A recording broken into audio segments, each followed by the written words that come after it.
नमस्कार आप सभी को। मैं Sarita Kulkarni astro life junction channel में आप सभी का स्वागत करती हूँ। आज का जो वीडियो है वो बुध गोचर पर है। बुध जो है वो 23 सितंबर को कन्या राशि में प्रवेश कर चुके हैं और 10 अक्टूबर तक कन्या राशि में रहने वाले हैं।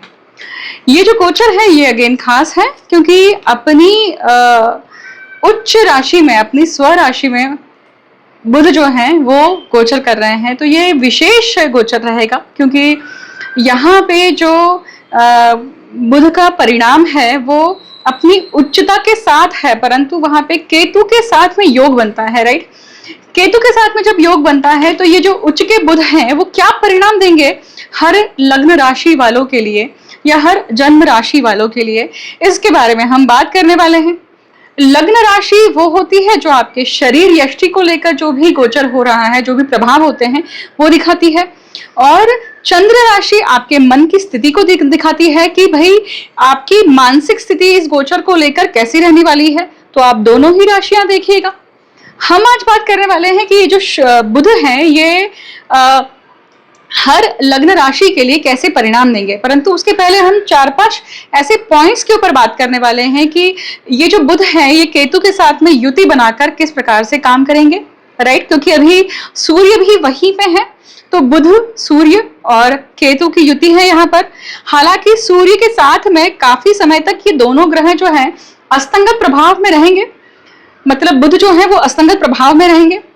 और जब ये अस्तंगत स्थिति से अगर कुछ समय के लिए बाहर जब आते हैं तो इनका क्या प्रभाव रहेगा। वो बुध जो है वो कन्या राशि में इनका क्या महत्व है, क्योंकि ये उच्च की राशि में है रहेंगे, तो उसका क्या प्रभाव होगा। बुध जो है, बुध की राशि का प्रभाव, मतलब बुध जो है वो कन्या राशि और मिथुन राशि के स्वामी है, तो उनका क्या प्रभाव रहेगा। राइट, और बुध भाव परत्व, मतलब भाव के अनुसार क्या प्रभाव रहेगा, नक्षत्र के अनुसार क्या प्रभाव रहेगा। राइट, इन सभी के ऊपर हम कुछ मिनटों के लिए बात करेंगे और आगे हर लग्न के लिए आगे बढ़ेंगे। अब देखिए ये जो अब बुध केतु की युति, बुध और केतु की युति तब होती है जब व्यक्ति का प्रारब्ध, गत जन्म में व्यक्ति ने बुद्धि को लेकर कुछ न कुछ विपरीत कर्म किया है। मतलब किसी और, मैं छोटा सा एग्जांपल देती हूँ, जब हम किसी की बुद्धि का मजाक उड़ाते हैं या हमने बुद्धि से किसी को छला है या हमने बुद्धि को सही प्रकार से यूज नहीं किया है, तब बुध और केतु की युति भी होती है। ये बुध और केतु की युति जो है ये शुभ भी होती है। मतलब बहुत सारे ऐसे जातक होते हैं जो अपने इंटेलिजेंस के लेवल पे बहुत कुछ कर जाते हैं, ये इस प्रकार से भी कार्यरत होती हुई दिखती है, तो वो भी उनका प्रारब्ध है। मतलब गत जन्म में हमने किस प्रकार के कर्म करे हैं उसके अनुसार, मतलब बौद्धिक कर्म करे हैं उसके अनुसार हमने उस बुध केतु के युति का फल प्राप्त करके इस जन्म में वो स्थान प्राप्त किया है। अभी किस भाव में है बुध केतु, जो पंचम भाव में होते हैं। एक्चुअली किसी की पत्रिका में अगर पंचम भाव में है तो आप देखेंगे कि उसके पास में एक्स्ट्राऑर्डिनरी बुद्धिमत्ता होती है, क्योंकि केतु जिनके साथ जुड़ जाते हैं उसका ट्रिपल पावर हो जाता है। या इवन बुध के लिए कहा जाता है कि बुध जिनके पास जुड़ जाते हैं उनका डबल पावर हो जाता है। तो जब ये युति आती है तो इनके पास में एक्स्ट्राऑर्डिनरी एनालिटिकल स्किल्स होती हैं। हाँ, ये प्रारब्ध है कि वो जो एनालिटिकल स्किल्स है या वो क्रिटिसिज्म करने की बुद्धि जो है, जो स्कैन करने का जो बुद्धि है, वो व्यक्ति यूज कहाँ कर रहा है। वो अच्छे कर्म के लिए यूज कर रहा है या किसी में हमेशा नुकसान देखने के लिए, किसी में हमेशा बुराई देखने के लिए, गलतियां देखने के लिए यूज कर रहा है। यहाँ पे प्रारब्ध एंटर करता है कि व्यक्ति ने गत जन्म में क्या कर्म किया है उसके अनुसार उसके फलित प्राप्त होते हैं। राइट, आगे बढ़ते हैं। अब कन्या राशि में है, मतलब उच्च की राशि में है, इसका अर्थ है कि बुध या बुद्धिमत्ता हमेशा उच्चतम यहाँ पे हमें दिखाई देती है। उच्चतम जो बुध के जो इंटेलिजेंस लेवल व्यक्ति में होंगे उसके वो इंटेलिजेंस लेवल के उच्चतम विचार उसको इस महीने या इस अंतराल में दिखाई देंगे। और वो किस भाव से या किस जीवन के एस्पेक्ट्स पे दिखाई देने वाले हैं, तो ये युति जहाँ पे हो रही है या बुध का गोचर जहाँ पे आपकी पत्रिका में जिस भाव में हो रहा है वहां पे दिखाई देगा। अब राशि, मतलब देखिए दूसरी काल पुरुष कुंडली में ये बुध जो है ये तृतीय, मतलब मिथुन राशि के स्वामी है और ये कन्या राशि के स्वामी है। ये पराक्रम को दिखाते हैं, तो ये बौद्धिक पराक्रम है। कैसा पराक्रम है ना? या ये नपुंसक पराक्रम है, क्योंकि केतु के साथ में जब होता है तो बहुत बार नपुंसक पराक्रम होता है। नपुंसक पराक्रम उसको कहा जाता है कि जब व्यक्ति, उसके सामने सारी चीजें अवेलेबल है, उसको सपोर्ट करने वाले लोग हैं, रिसोर्सेस है, सब कुछ है, परंतु फिर भी कर्म करने के लिए, सही कर्म करने के लिए अपनी हिम्मत ही नहीं जुटा पाता है, या कर्म जब करता है तो अधूरा करता है। जिस ताकत के साथ में खड़ा होना चाहिए, जिस शौर्य के साथ में उसे खड़ा होना चाहिए, वो उस शौर्य के साथ में खड़ा नहीं हो पाता है। अब वही 6वें भाव का स्वामी भी है वो बुध, तो क्या होगा? बुध जब 6वें भाव का स्वामी है तो वो पेंडिंग कर्म बौद्धिक रूप से आपको कंप्लीट करने के लिए मदद करेंगे। ठीक है, अब ये काल पुरुष कुंडली के अनुसार हम समझ रहे हैं, तो यहाँ पे बुध जो है वो नक्षत्र प्रभाव क्या देंगे? तो बुध के 3 नक्षत्र कौन से हैं? तो अश्लेषा है, ज्येष्ठा है और रेवती है। तो जिनके भी ये जन्म नक्षत्र हैं, लग्न नक्षत्र हैं या सूर्य नक्षत्र हैं, या इन नक्षत्रों में आपका कोई भी ग्रह हो, तो ये गोचर आपके लिए बौद्धिक लेवल पे क्या करेगा? परिणाम कारक होगा। वही अगर मान लीजिए अब यहाँ पे गोचर कहाँ हो रहा है? कन्या राशि में हो रहा है, तो कन्या राशि के जो नक्षत्र हैं उनके ऊपर भी बहुत प्रभाव होने वाला है। तो उत्तर फाल्गुनी, हस्त और चित्रा, ये 3 नक्षत्र कन्या राशि में आते हैं। मतलब जिनके भी ये 3 नक्षत्र जन्म नक्षत्र हैं, लग्न नक्षत्र हैं या सूर्य नक्षत्र हैं, या इस नक्षत्र में आपका आत्मकारक ग्रह है, तो भी ये जो बुध का गोचर है ये कैसा होने वाला है? बहुत इंपॉर्टेंट होने वाला है।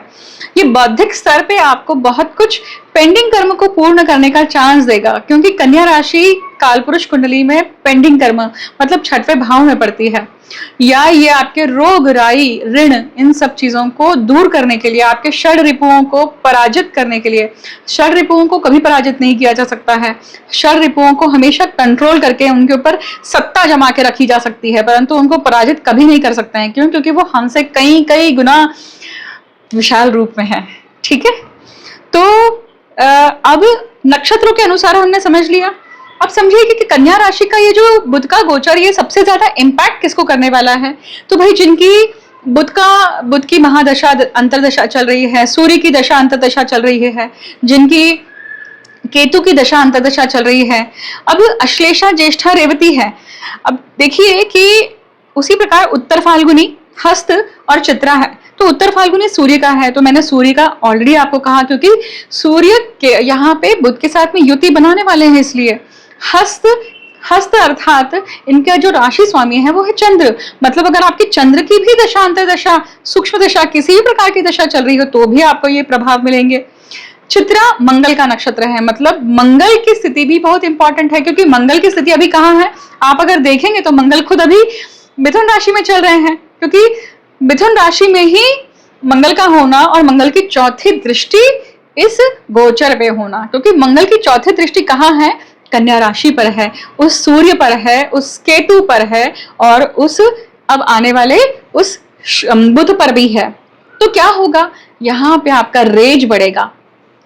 और क्या होगा? आपका मंगल क्या करते हैं? अग्नि डालते हैं, मतलब उस चीज को बढ़ा देते हैं, भपका देते हैं। वहां पे इम्पेशंस लेवल बढ़ सकता है बौद्धिक स्तर पे, वहां पे आपका इम्पल्सिवनेस बढ़ सकता है, वहां पे आपका जल्दी decision, quick decision, hasty decision लेने की जो वृत्ति है वो बाहर आ सकती है। मतलब जन्म कुंडली में अगर ऐसे योग हैं इस प्रकार के, तो ये और ज्यादा स्थिति होगी, परंतु गोचर में इस प्रकार का संबंध बनना और स्वाभाविक है। इसी के साथ में ये पूरा गोचर कैसा चल रहा है? पितृपक्ष पे हो रहा है, और अभी हाल ही में कौन सा ग्रहण होकर गया है और ग्रहण होने भी वाला है। 2 अक्टूबर को वापस से एक ग्रहण है, तो इस ग्रहण का भी बुद्धि पर इम्पैक्ट रहने वाला है। आप देखेंगे कि बहुत सारे जातक अभी फिलहाल बौद्धिक रूप से या मानसिक रूप से कहीं ना कहीं परेशान भी चल रहे हैं, क्योंकि इक्लिप्स का या इसका प्रभाव रहता ही है। प्लस माइनस लगभग माना जाता है कि 40 दिनों का प्रभाव लगभग रहता ही है किसी भी ग्रहण का। ठीक है, तो फिर ये गोचर किस प्रकार से परिणाम करेगा? और एक चीज समझिए कि शुक्र के व्यय भाव में ये गोचर हो रहा है बुध का, राइट? शुक्र के व्यय भाव में ये सूर्य, बुध और केतु हैं, और वो भी 6वीं राशि में, मतलब पेंडिंग कर्मा की राशि में। मतलब यहाँ पे शुक्र का प्रारब्ध है, ये शुक्र का ऋण है ये। तो ये किस प्रकार का बौद्धिक ऋण है, मतलब क्या होगा, किस प्रकार की घटनाक्रम होंगी। तो भाई दाम्पत्य जीवन में प्रॉब्लम्स होना, या रिलेशनशिप में इश्यूज होना, बौद्धिक रूप से किसी व्यक्ति को परेशान करना, या किसी व्यक्ति को मैनिपुलेट करना, या किसी व्यक्ति को त्रास देना, ये सारी चीजें हो सकती हैं। अब हम देखेंगे कि हर लग्न राशि के लिए या हर राशि के लिए ये जो बुध का गोचर है ये किस प्रकार से प्रभाव देगा। मेष लग्न के लिए देखिए कि ये गोचर कहाँ हो रहा है, उनके 6वें भाव में। मैंने जितना भी शुरुआती इंट्रोडक्शन में 10 मिनट जो बात करी है वो पूरा मेष लग्न कालपुरुष कुंडली के अनुसार ही की है, तो आप उसे पूरा सुनिएगा। अब यहाँ पे क्या होगा, तो 6वें भाव में खुद षष्ठेश आ रहे हैं, तो वो आपको मदद करेंगे पेंडिंग कर्मा को पूर्ण करने के लिए। बौद्धिक रूप से जो आपको बुद्धिमत्ता से जो चीजें आपको फील होंगी, या आपको लगता है कि किसी पितरों के कर्म को लेकर, क्योंकि सूर्य केतु का योग है यहाँ पर देखिए अभी फिलहाल, है ना। तो ये यहाँ पे सूर्य असंग स्थिति में जरूर जाने वाले हैं, क्योंकि बुध जो है वो असंग स्थिति में जरूर जाने वाले हैं। क्यों? क्योंकि सूर्य के साथ में इनका युति हो रही है, और सूर्य की डिग्री देखिए लगभग 6, 7, 8 डिग्री के आसपास। इसको पार करने के बाद जब तक बुध जो है निकलकर लगभग 20 डिग्री के आगे नहीं पहुंचते हैं, तब तक क्या होगा, बुद्धि को लेकर क्या होगा, कहीं ना कहीं प्रॉब्लम्स, या कहीं ना कहीं गलत डिसीजन मेकिंग, या यहाँ पे आर्ग्यूमेंट वाली सिचुएशन भी बन सकती है कि घर वाले आपको बोल रहे हैं कि इस चीज को करिए, इस कर्म को करिए, पर आप नहीं कर रहे हैं। इवन सर्विसेज में या जॉब में, आपके जॉब के एनवायरनमेंट में भी ये चीज हो सकती है कि भाई नौकरी के सिलसिले में भी कहीं ना कहीं ये घटनाक्रम हो सकती है कि आपके कोलीग्स हैं या आपके बॉस हैं, वो आपसे कुछ ऐसा डिमांड कर रहे हैं जो आप दे नहीं पा रहे हैं, या वो आपको लॉजिकली फिट नहीं बैठता है, फिर भी आपको कंपल्शन है उसे करने का। और जब इस चीज को एक दिखाई देता है कि ये कंपल्शन जो है ये प्रॉब्लम करेगा, बट सेल थ्रू करिए। कहीं कहीं घर में या आपके पर्सनल लाइफ में कुछ चीजें अगर आप उसे एक्टिवेट कर देते, जो आपको क्लूज आ रहे हैं, जो आपको इंट्यूशंस आ रहे हैं, आप उसको कर लेते हैं, तो उसका बटरफ्लाई इफेक्ट आपको अपने इस लाइफ में, मतलब इस एस्पेक्ट पे दिखाई देगा। वो आपके जॉब का एस्पेक्ट हो सकता है, करियर का हो सकता है, राइट। अब हम बात करेंगे वृषभ लग्न के लिए। वृषभ लग्न के लिए देखिए गोचर कहाँ हो रहा है, ये उनके 5वें भाव में हो रहा है।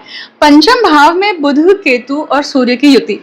अब यहाँ पे देखिए सूर्य केतु पितृदोष जो निर्माण हो रहा है, वहां पे खुद पंचमेश आ रहे हैं। इसका अर्थ है कि संतति के माध्यम से, या संतान के माध्यम से, या बुद्धि के माध्यम से, किसी न किसी के माध्यम से आप अपने जो पितरों का बचा हुआ कर्म है उसे पूरा करने के लिए आप जाएंगे, और वहां पे आपको आपका संतान पक्ष या आपके घर के जो बच्चे हैं उनकी कहीं ना कहीं मदद मिल सकती है, उनकी वाणी से कुछ ऐसी चीजें मिल सकती हैं जो आपको हेल्प कर सकती हैं।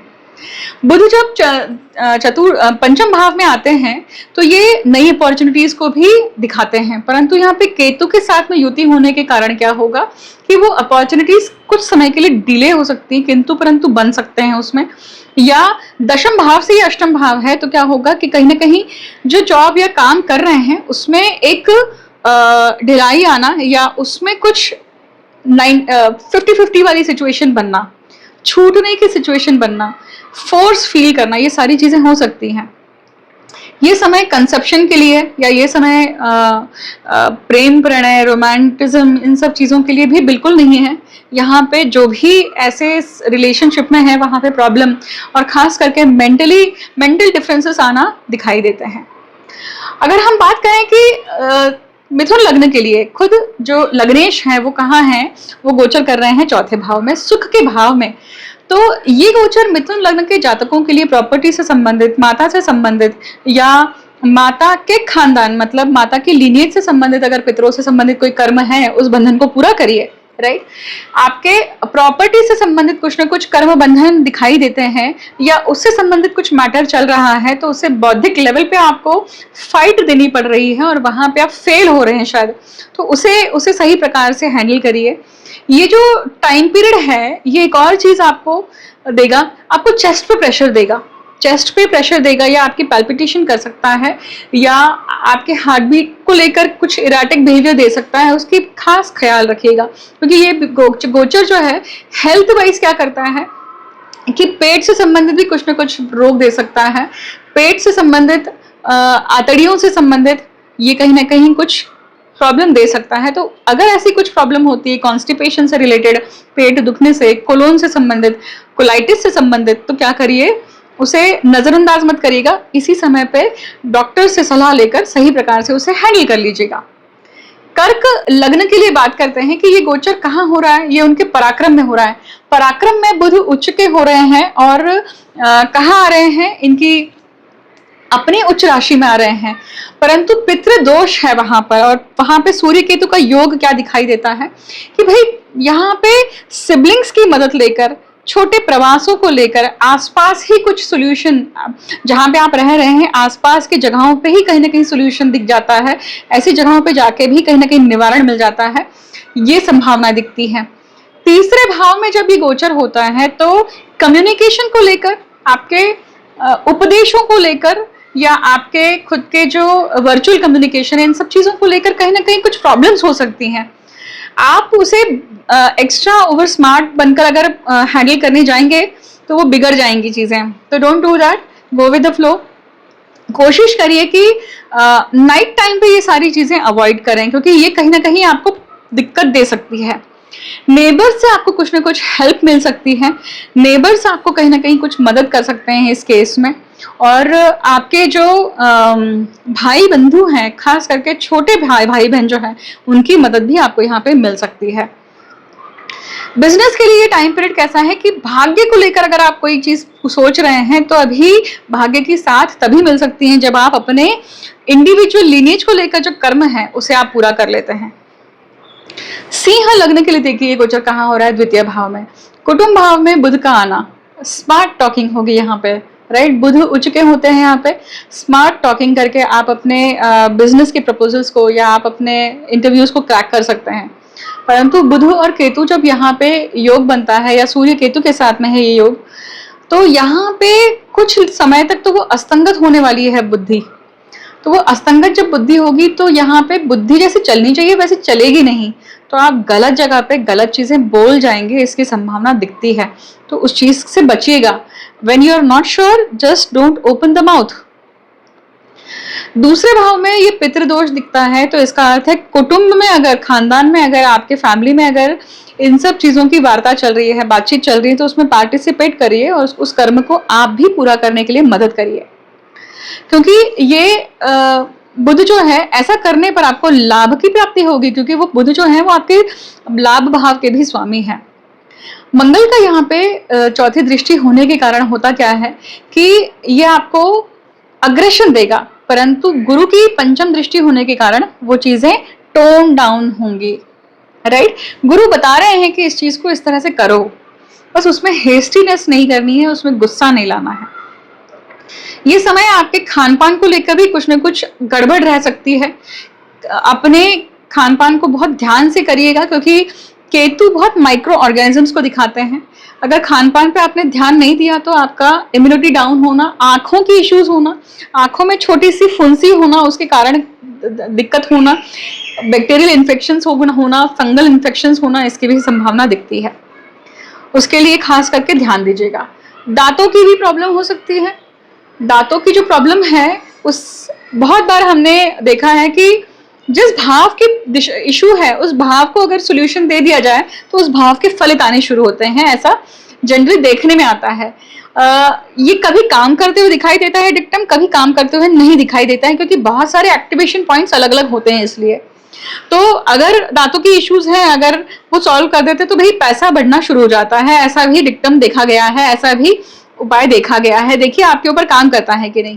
खुद कन्या लग्न की बात करते हैं। कन्या लग्न के लिए गोचर कहाँ हो रहा है? खुद लग्न भाव में हो रहा है। लग्न भाव में ये जो गोचर हो रहा है वो क्या दर्शाता है कि भाई आप खुद स्वयं अपनी पर्सनालिटी, अपने ऊपर आपको कुछ काम करना है। तो ये पितृदोष आपको अपने लिए कुछ बता रहा है, खुद के लिए बता रहा है कि आपको खुद को कुछ कर्म करने हैं। लग्नेश जब उच्च होकर लग्न में बैठ जाए तो ये इंसान को उस 25 दिनों के लिए, 20-25 दिनों का जो गोचर है, ऐसे ऐसे धुरंधर विचार देता है जो बहुत उत्थानकारक हो सकते हैं। आप मतलब विचारों का फ्लो या आपकी बुद्धि का फ्लो इतना स्ट्रांग हो जाएगा, आप उसे समेट के जर्नल लिखना शुरू कर दीजिए रोज। क्योंकि आप जितना लिखना शुरू कर देंगे, आप जितनी इंफॉर्मेशन गैदर कर रहे हैं देखते हुए, मतलब आप गूगल करते रहते हैं, चाहे वो रोगों को लेकर हो, चाहे आपके हेल्थ के इश्यूज को लेकर हो, कोलेस्ट्रॉल के, ब्लड रिपोर्ट्स को लेकर हो, आपके ऑफिस के किसी स्किल्स को लेकर हो, या कोई आप नया कोर्स सीखना चाहते हैं, उन सब चीज़ों को लेकर जो आप गूगल कर रहे हैं या जो आप पढ़ने की कोशिश कर रहे हैं, राइटिंग डाउन भी करते जाइए। क्योंकि जो इस पूरे समय में आपको विचार आने वाले हैं, वो आपको साल भर, आगे आने वाले पूरे टाइम में, काफी समय तक, मतलब अगला गोचर जब बुध का होगा वापस कन्या राशि में, तब आपको समझ में आएगा कि आपने उस चीज का कितना फायदा उठाया, कितना निचोड़ लिया है। ये बुध का जो गोचर है, ये आपको पेट से संबंधित भी प्रॉब्लम दे सकता है, तो उसके लिए भी खास करके ध्यान रखिएगा। ये गोचर जो है इम्यूनिटी को लेकर भी कुछ ना कुछ आपको प्रॉब्लम दे सकता है, उसके लिए भी ध्यान दीजिएगा। तुला लग्न के लिए देखिए गोचर हो रहा है उनके व्यय भाव में। व्यय भाव में जब पितृदोष या सूर्य केतु का योग आता है और वहां पे बुध आ रहे हैं, तो आप देखिए कि व्यय भाव शैया सुख का है, खर्चों का है, ड्रीम्स का है और स्लीप का है। वहां पे ये जो गोचर होता है, तो खास करके तुला लग्न के जातकों के लिए ये समय हो सकता है कि आपको अपने पूर्वज जो हैं या पितृ जो हैं, वो आपको सपने में दिखाई देना, उनके कहीं ना कहीं कुछ क्लूज, उनसे आपको कहीं ना कहीं कुछ क्लूज मिलना, सपनों में नागों का दिखना, सपनों में कोई शक्ति का दिखना। तो सपनों के माध्यम से बहुत कुछ बुद्धि जो है वो आपको दिखाने वाली है। ऑब्जर्वेशन बहुत स्ट्रांग रखिएगा। ये वो समय है कि बुध जो है ये व्यभिचारी पुत्र हैं तारा और चंद्र के। अब यहाँ पे बुध शैया सुख में आ रहे हैं, तो वो शैया सुख को लेकर कहीं ना कहीं थोड़ी नपुंसकता भी देंगे। मतलब तुला राशि वालों के लिए सबसे ज्यादा फ्रस्ट्रेशन कब बढ़ने वाला है, जब वो सेक्सुअली अपने आप को एक्टिव करने जाएंगे, तो केतु और बुध जो है यहाँ पे उनकी एनर्जी जो है वहां पे साथ नहीं देने वाली है, या उसमें फ्रस्ट्रेशन बनने वाला है किसी न किसी कारण को लेकर। चाहे वो ओपिनियन डिफरेंस कहिए, या ये कहिए कि आप रेडी है, सामने वाला पार्टनर रेडी नहीं है, या सामने वाला पार्टनर रेडी है, आपके पास समय नहीं है। ये सारी चीजों के कारण कुछ ना कुछ क्लैशेस होने वाली है, और मंगल उस चीज को अग्नि डालने वाले हैं। गुरु दिखाने वाले हैं कि भाई इस चीज को लेकर अगर आप करते हैं तो गुप्त धन की प्राप्ति होगी, गुप्त विद्या की प्राप्ति होगी। परंतु ये इस चीज का तालमेल सही प्रकार से बिठाना आपके लिए, मतलब हम बोलते हैं तारावर्ची कसरत, मतलब रोप के ऊपर चलने का कैसे बैलेंस साधना पड़ता है ना, उस प्रकार का बैलेंस आपको साधना पड़ेगा। तो एनर्जी किस दिशा में लगानी है, किस दिशा से एनर्जी लेनी है, ये आपको बहुत ध्यान पूर्वक सोचना पड़ेगा। वृश्चिक लग्न की बात करते हैं। वृश्चिक लग्न के लिए देखिए ये गोचर क्या दिखाता है कि ये लाभ भाव में हो रहा है, तो ससुराल पक्ष, फ्रेंड सर्कल या आपके लाभ को लेकर अभी पूरा का पूरा ये गोचर क्या करने वाला है, आपको इवेंट्स देने वाला है। ससुराल पक्ष से संबंधित अगर आपको दिखाई देता है कि कोई कर्म बंधन है, आपके स्पाउस के साथ में आपका भी कहीं ना कहीं कुछ योगदान देना जरूरी है, तो देकर मुक्त करिए अपने आप को। कॉन्टैक्ट सर्कल, मतलब कभी कभी बहुत बार फ्रेंड सर्कल के साथ में बहुत बार होता है ना कि भाई फ्रेंड के माता पिता गुजर गए हैं, तो आप जा रहे हैं उनके साथ में अस्थियां लेकर विसर्जन करने के लिए गंगा जी में, तो आपका मतलब आपका संबंध तो ऐसा तो नहीं है, परंतु फिर भी आप ये कर्म करने के लिए आप अपने मित्र का या इसका साथ दे रहे हैं। तो इस प्रकार की घटनाक्रम दिखाई देती है कि ऐसे समय पे आप पितृ कर्म करने के लिए, अपने मित्रों के पितृ कर्म को पूर्ण करने के लिए भी कहीं ना कहीं सहायक हो रहे हैं। और ये करना अच्छा है क्योंकि उस प्रकार से आप मित्र ऋण से भी मुक्त होते हैं। और कौन जाने किसी उस खानदान से कहीं कुछ आपका संपर्क हो किसी जीवन में, तो वो मुक्त हो जाता है, संबंध पूर्ण हो जाता है, प्रारब्ध पूर्ण हो जाता है। अब ये जो गोचर है ये क्या दिखाता है कि लाभ की अगर प्राप्ति करनी है तो ये सारे कर्मों को पूरा करना जरूरी है। षष्ठ भाव से षष्ठ भाव में ये गोचर हो रहा है, मतलब षष्ठ भाव की पूर्तता, पेंडिंग कर्म की पूर्तता। मंगल उसे क्या करते हैं, ये कर्म पूरा करने के लिए अग्निहोत्र करना, या शमशान में जाना पड़े, या स्मशान में जाकर उस अग्नि को साक्षी करना पड़े, उस प्रकार का कुछ कर्म करना पड़े। बहुत बार होता है ना कि हमारे ऐसे कोई संबंध होते हैं जहां पे उनके पास कोई रिलेटिव नहीं है, कोई करने के लिए नहीं है, आपको जाके सब कुछ करना पड़ रहा है। तो इवन शव यात्रा में भी आप जा रहे हैं और वो चीज कर रहे हैं, और शव को भी अग्निदाह दे रहे हैं। ये मैं कुछ एक्सट्रीम लेवल की चीजें आप सबके साथ में शेयर कर रही हूँ, परंतु वो गोचर है, सभी के ऊपर लागू होगा ऐसा जरूरी नहीं है, पर कुछ के ऊपर जरूर लागू हो सकता है अगर उनका कर्म बंधन है तो, राइट। अगर आप अपना स्पेसिफिक कर्म बंधन समझना चाहते हैं तो उसके लिए आपको पत्रिका दिखानी पड़ेगी। धनु लग्न के लिए बात करते हैं कि ये गोचर उनके दशम भाव में है। दशम भाव में बुध का उच्च होना, और ये क्या दिखाता है कि कहीं ना कहीं आपका स्पाउस आपके कर्म में, आपके करियर में, आपके ऑफिस के मैटर्स में कहीं ना कहीं कुछ इंटरफेरेंस दिखाता है, और उसको लेकर डिफरेंस ऑफ ओपिनियन हो रहा है। तो ये या फिर ये भी होता है कि आपकी जो इन-लॉज हैं उनका इंटरफेरेंस है इस चीज को लेकर। तो यहाँ पे बहुत डेलिकेट लाइन ड्रॉ आपको करनी पड़ेगी कि how to handle that issue. दशम भाव में सूर्य केतु है, इसका अर्थ है कि ये गोचर आपको पितृ से संबंधित जो भी कर्म है उसको पूर्ण करने की आपको चांस दे रहा है, बौद्धिक लेवल पे वो चांस दे रहा है उसे स्मार्टली खत्म करने के लिए। गुरु की पंचम दृष्टि पड़ती है और मंगल की चौथी दृष्टि पड़ती है। तो मंगल की चौथी दृष्टि जो है उस चीज को हेस्टीनेस दिखाती है, परंतु गुरु की पंचम दृष्टि उस हेस्टीनेस को कहीं ना कहीं टोन डाउन करके चैनलाइज करती है, सही रूप देती है। तो वो आपके हित में जा सकता है। जो आपके इंट्यूशंस आ रहे हैं उसके ऊपर काम करिएगा। मकर लग्न के लिए बात करते हैं। मकर लग्न के लिए ये जो गोचर है बुध का, ये कहाँ हो रहा है, ये उनके भाग्य भाव में हो रहा है। भाग्य में सूर्य केतु का होना और वहां पे भाग्येश बुध का आना।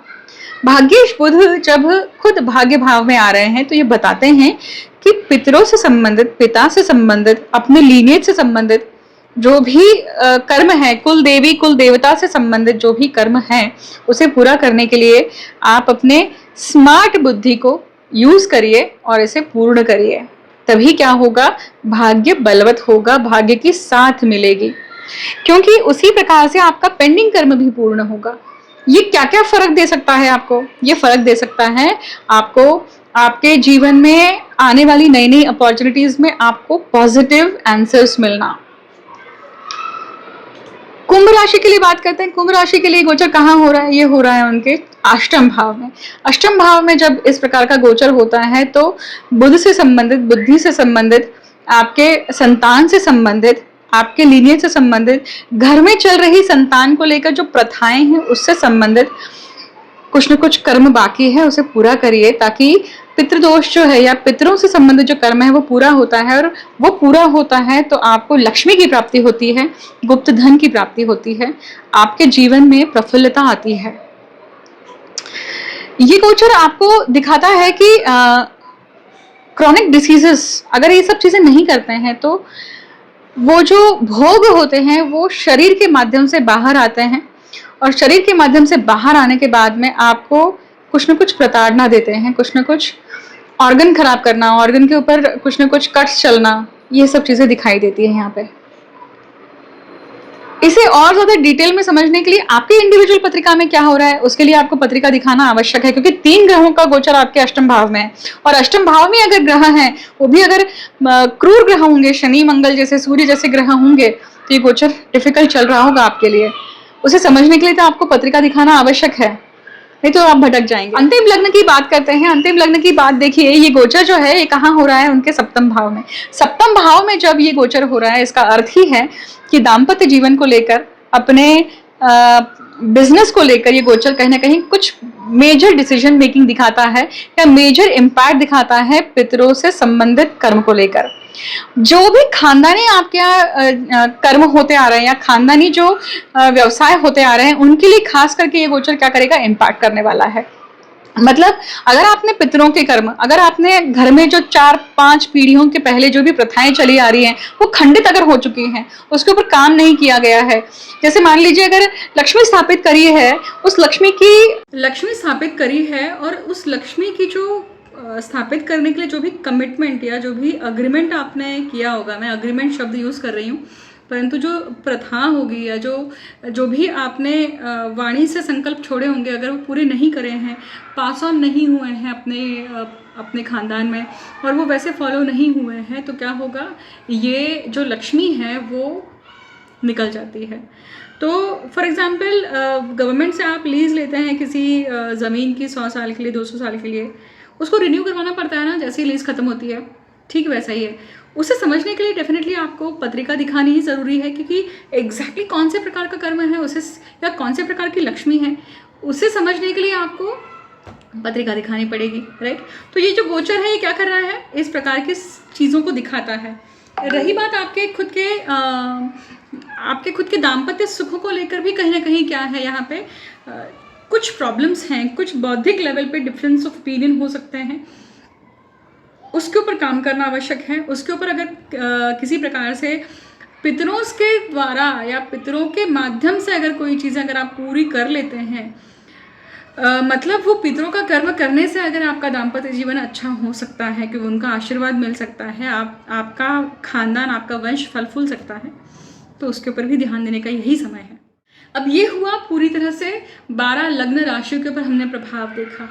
बुध के लिए आप क्या रेमेडी कर सकते हैं, तो बुध के लिए आप बुध गायत्री मंत्र का जाप कर सकते हैं, बुध का बीज मंत्र का जाप कर सकते हैं, विष्णु सहस्त्र नाम का पठन करना, रोज़ 11 बार विष्णु सहस्त्र नाम सुनना या फिर पठन करना बहुत अच्छा इसके लिए उपाय होता है।